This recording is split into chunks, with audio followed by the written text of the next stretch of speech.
Баршаңызға сәлем. Бүгін біз дәл осындай өте әдемі және өте дәмді болып шығатын, балаларыңызға ұнайтын таяқшаларда пісірілген чипсы әзірлейміз. Бізге бар болғаны картоп қана қажет. Осындай 6 штук картопымызды аламыз да, сыртынан тазартып, жуып, шайып, тазалап аламыз. Және бізге осындай таяқшалар қажет болады.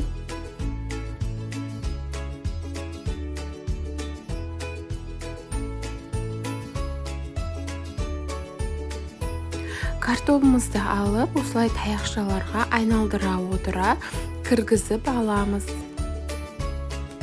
Осындай қалың таяқшаларды алатын болсаңыз, формасын жақсы ұстап тұрады және түсіп кетпейді.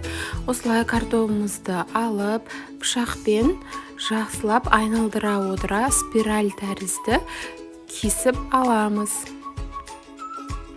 Картопыңызды мейлінше жұқа етіп кесетін болсаңыз, осылай қуырған кезінде өте қытырлақ және дәмді болып шығады. Картопымызды жақсылап кесіп алғаннан кейін, осылай қолымыздың көмегімен дәл видеода көрсетілгендей айналдыра отыра жан-жағына жеткізіп арасын ашып шығамыз. Енді картопымыздың дәмін келтіру үшін осындай өсімдік майына кішкене ғана тұз және қызыл бұрыш немесе қара бұрыш өздеріңіздің қалауыңыз бойынша қосып араластырып, арасына жақсылап щетканың көмегімен барлық жеріне жететіндей етіп жағып шығамыз.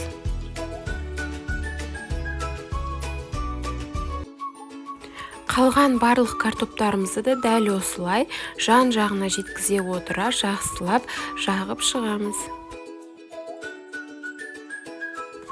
Енді қызып тұрған майымызға картоптарымызды алып, жан-жағын айналдыра отыра қызартып, толық піскенше қызартып қуырып аламыз.